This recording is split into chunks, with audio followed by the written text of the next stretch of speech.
Welcome back to News Insight.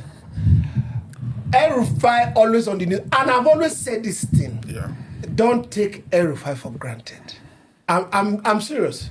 You see, I'm not his man because he has not shown a way for younger generation to be his person, and he likes power too.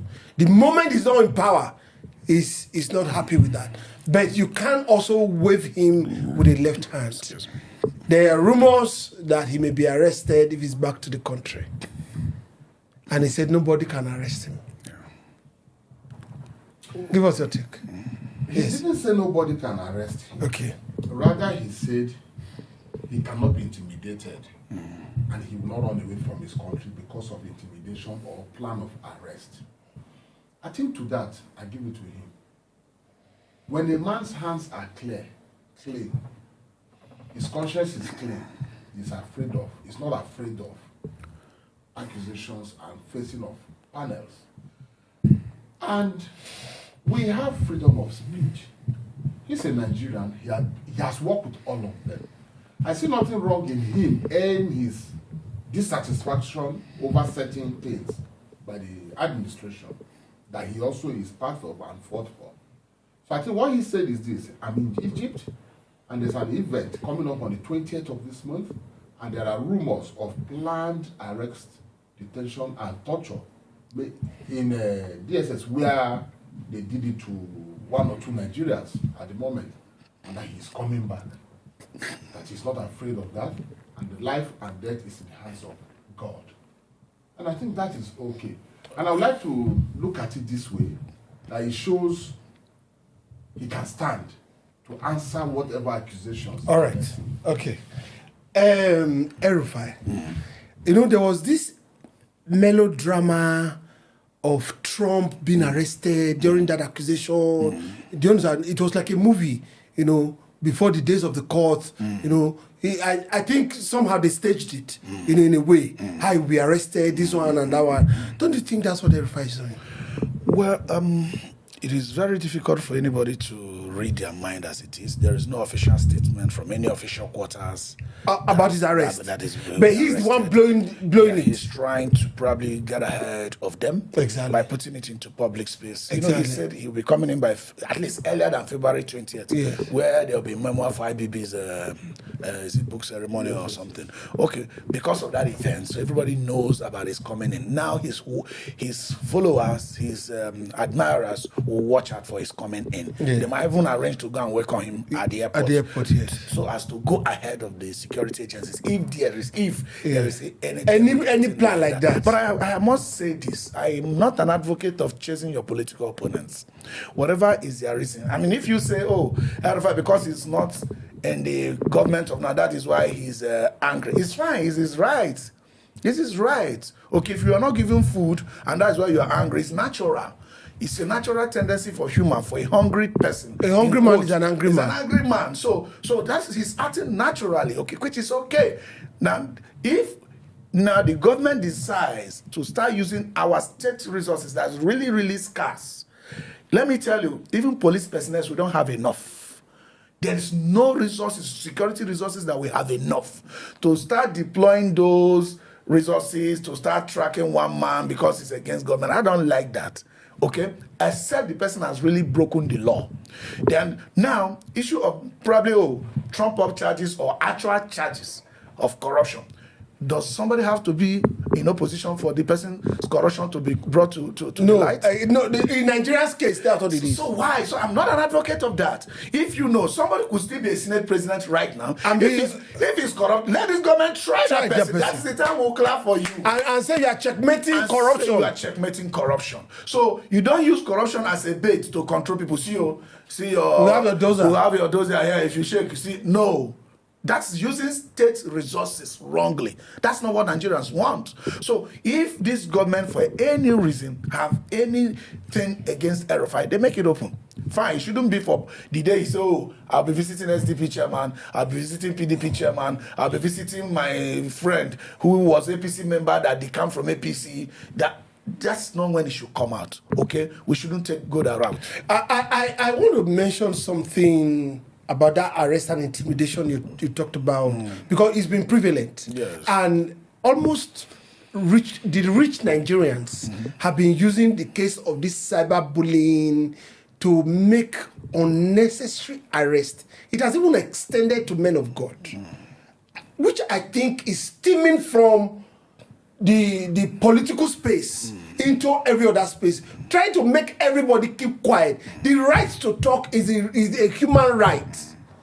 And those are the things that should stop. Everybody has the right to talk and say if he's not pleased with what he's saying.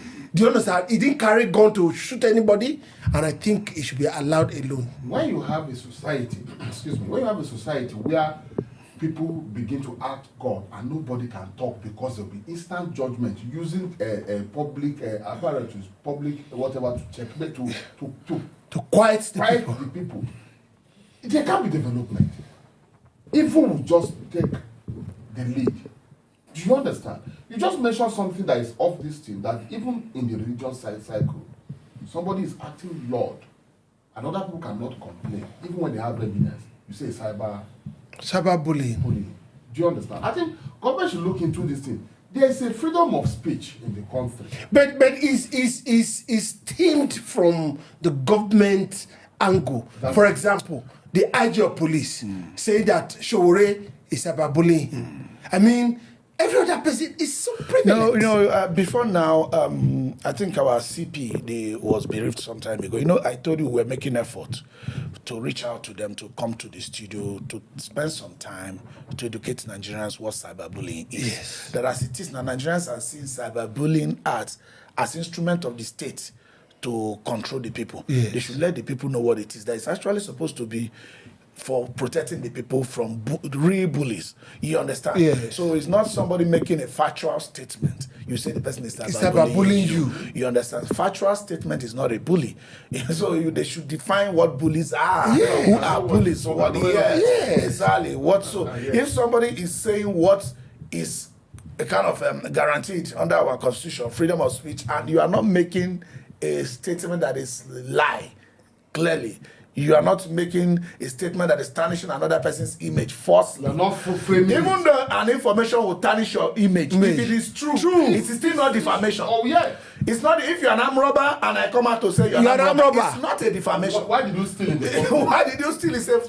Not just so, even right of association. Remember if they now see me and you meeting, yes, because we want to become governors of Edo and Delta, they are trying. Don't you want to become governor? Remember when we were talking about delivery to miss case? Yes. A factual statement, you cannot use it to defame somebody. Yes. You cannot use it to defame somebody because it's true. So they need to come out more, maybe educate Nigerians, let Nigerians know what the cyberbullying is. Eli, from what is going on, not just only speech. El-Rufai is vocal. We've always known him for that. And he also has rights, he knows how to bend down very well. Maybe because he's close to the ground, something like that. Goes to Obasanjo, and all that. He's crisscrossing. And he's also looking for, and he has been criticizing the government. Don't you think he has right of association and right of speech? Is he not in Nigeria? He's not a human being. Is there anywhere in our law that says that because you belong to a particular political class or political party, or you should not associate with some other people? He has the right.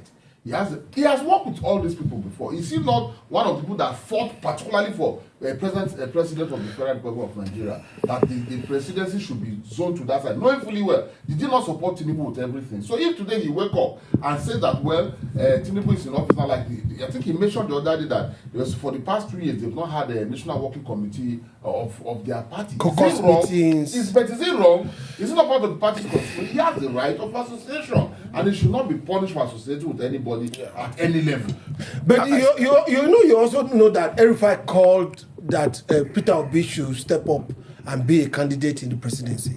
He said that. Yes, that is why, in as much as I give credit to what El-Rufai said recently, that he's been arrested 3 times and he's scared of nobody, that life and death in the hands of Almighty God, which is true. So nobody should play God.